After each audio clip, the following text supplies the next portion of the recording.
podéis tomar asiento y le vamos a pedir a Arturo que por favor se acerque al púlpito, porque hoy seguimos, como sabéis, con el libro de Esther y llegamos al capítulo 5, donde vemos a un Dios que responde a las oraciones de su pueblo.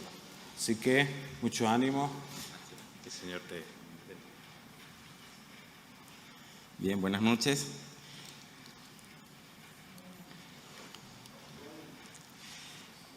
Bien, hoy nos toca Esther capítulo 5 y el título de esta enseñanza es Dios responde a las oraciones de su pueblo. Pero para entender bien, tenemos que comenzar la lectura desde Esther 4, solamente los últimos 3 versículos, el 15, 16 y 17. Yo le pido que lo puedas leer conmigo, con tu vista. Yo tengo otra versión y así en la mente vamos a ir comparando y enriqueciéndonos de la palabra del Señor. Comienzo por Esther 4, 15. Dice, y Esther dijo que respondiesen a Mardoqueo: ve y reúne a todos los judíos que se hallan en Susa y ayunad por mí, y no comáis ni bebáis en 3 días, noche y día. Yo también con mis doncellas ayunaré igualmente, y entonces entraré a ver al rey, aunque no sea conforme a la ley, y si perezco, que perezca. Entonces Mardoqueo fue e hizo conforme a todo lo que le mandó Esther. Ahora entramos al capítulo 5. Dice, al tercer día Esther se vistió con sus vestiduras reales y se puso en el atrio interior del palacio del rey, delante de los aposentos del rey. Y el rey estaba sentado en su trono real, en el aposento del trono, frente a la entrada del palacio. Cuando el rey vio a la reina Esther de pie en el atrio, ella obtuvo gracia ante sus ojos. Y el rey extendió hacia Esther el cetro de oro que estaba en su mano. Esther entonces se acercó y tocó el extremo del cetro. Y el rey le dijo, ¿qué te preocupa, reina Esther? ¿Y cuál es tu petición? Hasta la mitad del reino se te dará. Esther respondió, si le parece bien al rey, venga hoy el rey con Amán al banquete que le he preparado. Traigan pronto a Amán para que hagamos como Esther desea, dijo el rey. Y el rey vino con Amán al banquete que Esther había preparado. Y mientras bebían el vino en el banquete, el rey dijo a Esther, ¿cuál es tu petición? Te será concedida. ¿Y cuál es tu deseo? Aún hasta la mitad del reino se te dará. Respondió Esther, mi petición y mi deseo es, si he hallado gracia ante los ojos del rey, y si le place al rey conceder mi petición y hacer lo que yo pido, que venga el rey con Amán al banquete que yo les prepararé, y mañana haré conforme a la palabra del rey. Aquel día Amán salió alegre y con corazón contento. Pero cuando Amán vio a Mardoqueo en la puerta del rey y que éste no se levantaba ni temblaba delante de él, Amán se llenó de furor contra Mardoqueo. Amán, sin embargo, se contuvo, fue a su casa y mandó traer a sus amigos y a su mujer Zeres. Entonces Amán les contó la gloria de sus riquezas, la multitud de sus hijos y todas las ocasiones en que el rey lo había engrandecido, y cómo lo había exaltado sobre los príncipes y siervos del rey.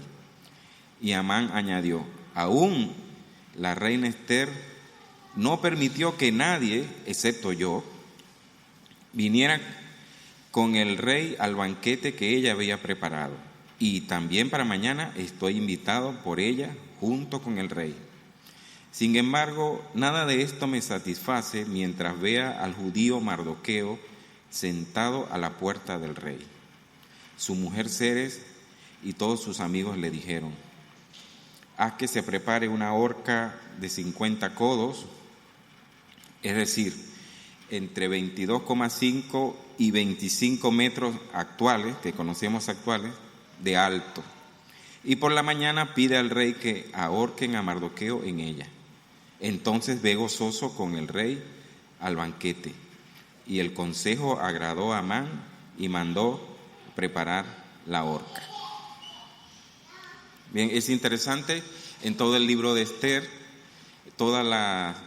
como lo dije anteriormente, todos los detalles que da la Escritura y con referente a la historia universal que tiene esta nación donde Asuero era el rey, Susa era la capital, y cómo coinciden y cómo la palabra respalda todo lo que históricamente sabemos por libros alternos. Es impresionante ver cada detalle que da la palabra del Señor y esto se confirma inclusive en la historia universal o en la historia que ellos manejaban como nación. Para entender un poco este capítulo tuve que tomar los últimos 3 versículos del anterior, pero algo nombraré también del capítulo 6, que en el capítulo 6 es como una escena bastante agradable. O sea, ahí comienza un desenlace a toda esta historia que venimos manejando, donde, lo vuelvo a repetir, donde no se nombra a Dios, pero hay pistas de Dios por todas partes. Huele a Dios en todas partes, aunque no se nombra con el nombre, pero vemos que no solamente Dios está tras bastidores, no, es que Dios es el personaje principal de todo esto. Y eso cada vez que los hermanos están aquí y nos enseñan algún capítulo, lo vemos y lo vamos a notar con mucho más fuerza ya cuando terminemos el libro de Esther y vamos a ver la mano de Dios poderosa y que todo estaba en el propósito y en el plan de Dios. Voy a leer algo interesante y luego entraremos en lo que nos enseña este capítulo o en algunas cosas, algunos matices que podemos sacar. Dios responde a las oraciones de Esther, Dios responde a la oración de Mardoqueo y Dios responde al pueblo judío de Susa, al darle la valentía a Esther de venir delante del rey sin tener audiencia para dar a conocer su petición. Esto era un paso de vida o muerte, como lo expliqué la vez pasada. Presentarse delante del rey no era como presentarse a la casa de un hermano y tocar el timbre o presentarse y no era así. Era una serie de protocolos terribles, tremendos, que había que cumplir. Inclusive vemos que la reina dice que se vistió de sus vestidos reales, pero sin embargo lo vemos en el libro que el que no se presentara sin tener audiencia en el rey, y si el rey no extendía el cetro de oro, el cetro que tenía en su mano, pues los eunucos que estaban allí le tapaban la cabeza y le tocaba la muerte. Entonces Dios responde la oración que tuvieron 3 días en ayuno, pero sabemos que cada vez que el pueblo de Israel, o sea los judíos, cuando asociaban el ayuno, lo asociaban no solamente con cilicio o echarse polvo o rasgar sus vestidos, sino que también lo asociamos con la oración, la petición, la súplica, ya desde lo más profundo, que por cierto Mardoqueo lo hizo así, lo vamos a ver. Inclusive Esther le manda algunos vestidos y él dice, no, déjame pasar este momento de luto, este momento de petición, de oración, así como estoy. Ya en capítulos anteriores vemos cómo el rey desechó a la reina Vasti por desobedecer al rey. Pero esta vez la reina Esther tenía un propósito conforme al corazón de Dios, que era salvar a su pueblo del decreto de Amán, cosa que éste había influenciado al rey para que se aplicara a los judíos, para exterminarlos totalmente, pero como dice por ahí un dicho, le salió el tiro por la culata. No fue así. Una de las mejores maneras de ganar la confianza del rey era precisamente la estrategia de un gran banquete. Vemos desde el principio que el rey era fiestero, le gustaba el buen paladar, pues la buena comida, el buen vino. Y también eso lo notamos en el principio del libro, que este rey tenía una debilidad gastronómica por los banquetes y el degustar un buen vino. Esta técnica gastronómica la utilizó Esther 2 veces. Podemos ver que el primer día no era el momento correcto. Aplazar a un segundo banquete fue la ocasión ideal, el momento correcto utilizado por Dios y para sus propósitos. Ahora, hablando un poco de Amán, ¿ya? El Amán frustrado, el Amán inconformista e individualista, mezquino. Estas inseguridades de Amán y la necesidad de ser reconocido por todos, aún más por encima del propio rey. Cosa que Amán nunca hubiese podido ser feliz. Pasa como cuando tenemos un teléfono, ¿verdad? O un ejemplo, y él satisface todas nuestras necesidades. Podemos llamar, podemos tirar una buena foto, podemos comunicarnos con familiares y amigos de otro país en tiempo real, podemos escuchar buena música. Bueno, hay miles más de aplicaciones. Podemos tener inclusive no solamente la Biblia, podemos tener comentarios bíblicos, podemos tener todos los cánticos que cantan en la iglesia, podemos todo, ¿sí? Pero un día caminando vemos otro teléfono en la tienda que hace 3 veces lo mismo, más rápido y mejor. Y por supuesto vale como 5 veces más. Entonces ya lo vemos, ya me quita la paz. Entonces lo que no tengo es lo que me hace infeliz, porque pienso en aquel teléfono y ya comienzo a ver a de una manera diferente. Eso es más o menos lo que era como se sentía Amán. Quería hacer más allá de sus propias posibilidades. Este Amán quería ser reconocido más de lo que debe, aún más, mucho más por encima del rey, como lo vemos en lo que va a decir ahora en el capítulo 6. Me hizo recordar a Lucifer, cuando también frustrado y maligno quiso ser como Dios. Y por supuesto, todos fuimos creados por Dios. O sea, Dios no tiene rival. Dios ni siquiera tiene un contrincante, ni ha nacido ni nacerá, porque todo lo ha hecho Dios, el cual demuestra que Dios es sumamente infinito y sumamente poderoso, o todopoderoso.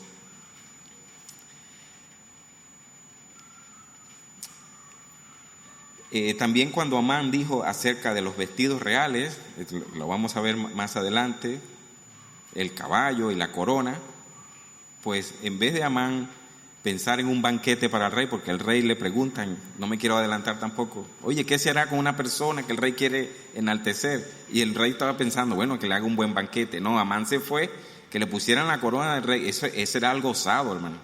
Le pusieran los mismos vestidos y el mismo caballo donde él andaba. Bueno, de todas maneras, Amán no termina de disfrutar todo lo que tiene, porque acabamos de leer que juntó a sus amigos y a su mujer y les contó toda la gloria que el rey le había dado, riquezas, oportunidades, le había dado, bueno, a lo mejor tenía también tierras, posesiones y la misma presencia, pues. Pero fijémonos en algo que decía la palabra, que Mardoqueo no se paraba ni siquiera de pie, ni temblaba cuando veía, y esto Amán lo provocó. Hay un dato muy curioso que dice que las horcas para aquel momento, donde se ahorcaba la gente, no era de tamañas dimensiones. Unos coinciden de que era 22,5, otros que era 23 metros, y algunos todavía dicen que pudiera ser una altura hasta de 25 metros para colgar a alguien. Es como demasiado, ¿verdad?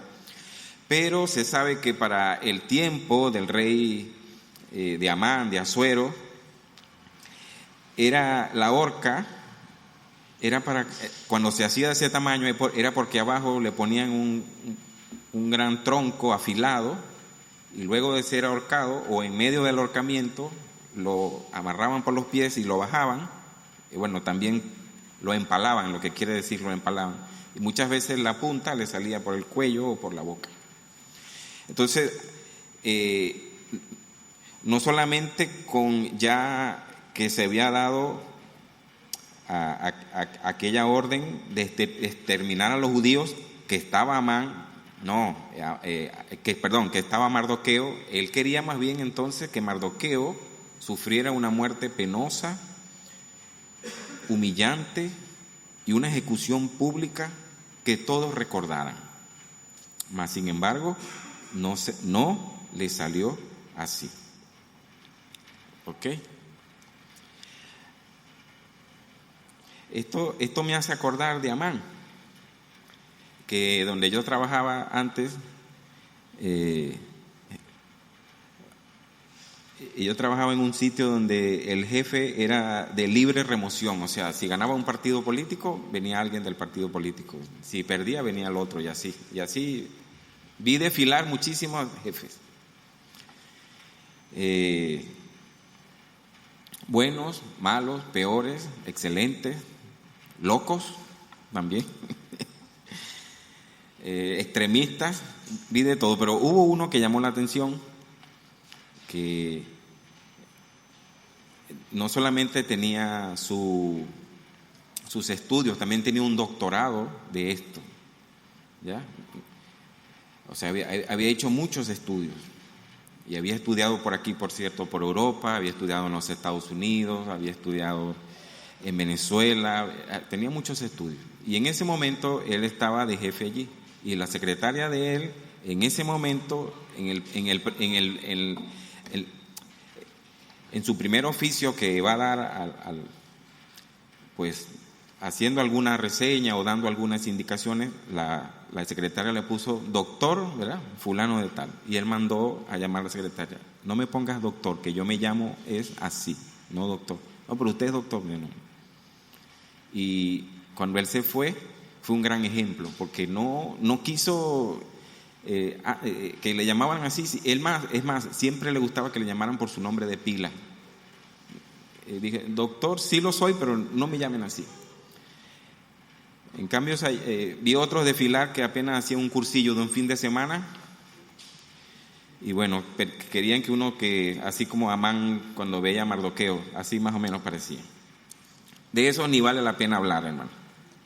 Voy a contar 3 historias y con esto termino.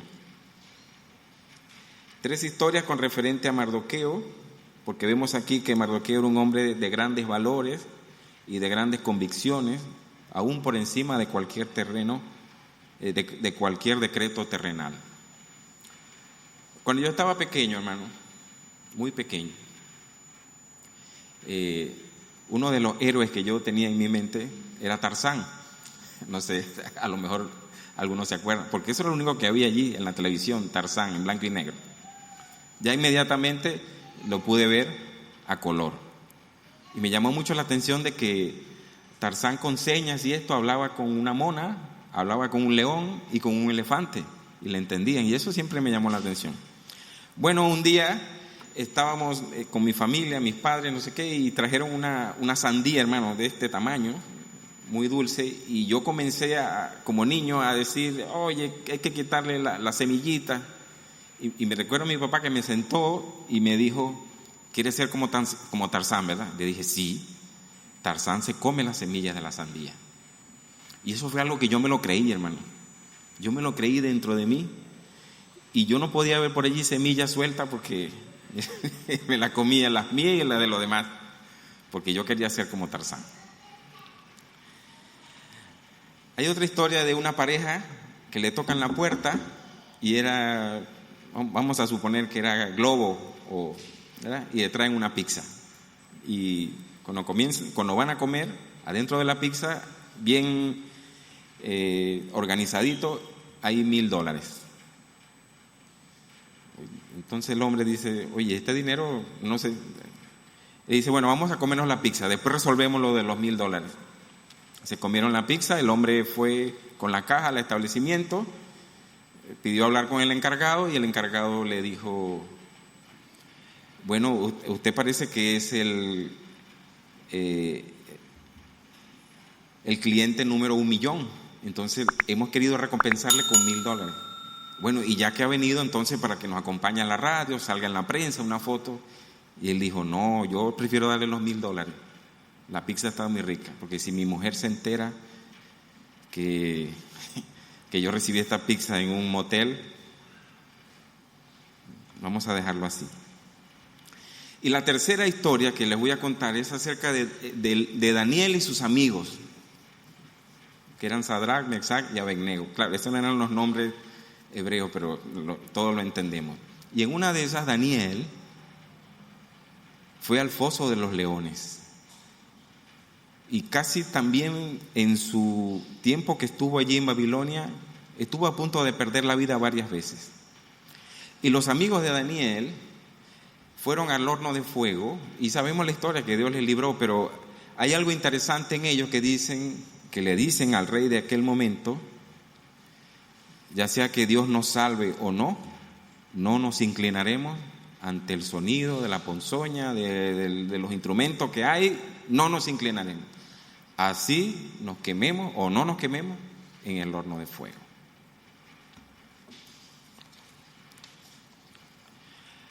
Puede, hermano, que tengamos convicciones muy fuertes como personas, como trabajadores. Recuerdo trabajadores que estaban conmigo que no pasaban por debajo de una escalera porque no sé qué, y yo pasaba por ahí al propósito, se los confieso. Y una vez me agarraron de la mano, Arturo, no hagas eso. Y yo dije, eso significa que eso vas a tener no sé qué. Y yo les dije, mira, tengo años pasando por debajo de la escalera y no pasa nada. Pero hay personas que tienen ese tipo de convicción. Alguien le dijo que pasar por allí era malo. Otro tipo de convicciones que tenemos como padres, como hijos, inclusive como miembros de la iglesia. Pero no todas las convicciones son de vital importancia y de utilidad. A la luz de la palabra, no lo son. Comer semillas de la sandía no es una convicción importante, hermano. Hay convicciones muy buenas, como este hombre que era muy honesto, muy honesto, porque fue a devolver los $1,000, pero vivía en adulterio. Hay otro tipo de convicciones como la de Mardoqueo, como la de Daniel, y sus amigos, que sí valen la pena seguir. Al igual que Pablo, como estamos estudiando Filipenses los domingos, tuvo convicciones, digamos, muy fuertes. Cuando dijo, tengo todo por basura, a fin de alcanzar la gracia de Jesucristo, o mejor dicho, dejarme alcanzar por su gracia y por su misericordia y vivir agradecido de acuerdo a su voluntad, aun cuando esto que yo creo choca directamente con mis convicciones como judío y como persona. Y estamos estudiando Filipenses, hermano, y es una lucha tremenda que tiene Pablo, inclusive con los filipenses, después con los colosenses, con los corintios, a lo que él escribe, perdón, con las personas que él escribe las cartas, con Timoteo, y siempre le está diciendo, ten cuidado, está alerta a las genealogías interminables, a costumbres de viejos, a cuestiones que no vienen de parte de Dios. Pero las personas tenían unas convicciones tan tremendas y fue una lucha, inclusive hasta hoy. Y Pablo les dijo, la salvación no viene por mutilar el cuerpo, viene de otra manera. Fue un rito, es un rito, sí, en algún momento se tuvo que dar, sí, pero no es la forma. Pero para el judío estaba encajonado de que era así. El ejemplo de Esther, de no confiar ligeramente en lo que ella representaba y su cargo bien posicionado, por cierto, porque era la reina, nos da un ejemplo de buscar a Dios en oración y ayuno y buscar siempre la voluntad de Dios. O sea, no se valió de que era la reina, sino que también junto con Mardoqueo y junto con los judíos que vivían en Susa pusieron de acuerdo en orar, en ayunar y luego presentarse. Es un ejemplo.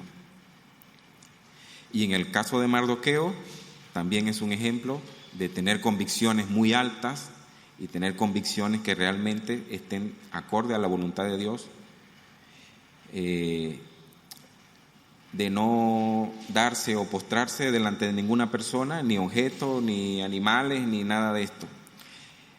Y tenía una convicción tan fuerte Mardoqueo que le dijo a Esther: si Dios no nos libra contigo, pues de alguna otra manera lo hará. Amén. Bien, podemos orar, hermano.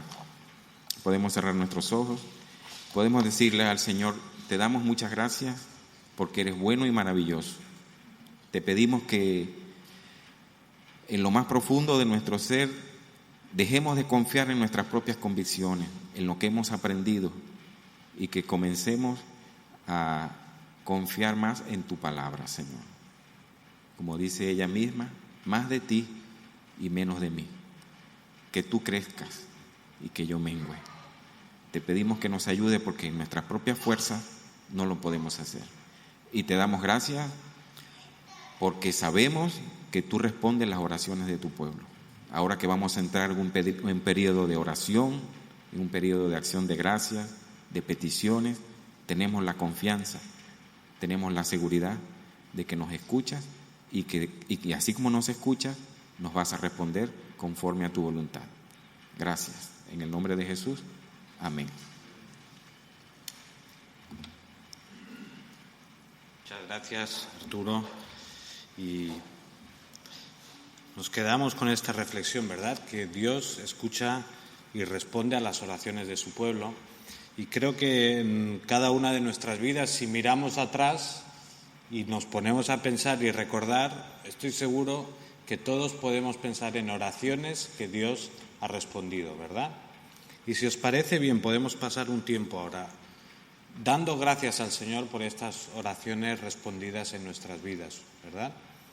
Y reconociendo que, como también ha dicho Arturo, que estamos dependiendo de Él constantemente para todo lo que hacemos. Así que os pido que ahora podamos pasar a tener unas oraciones dando gracias a Dios.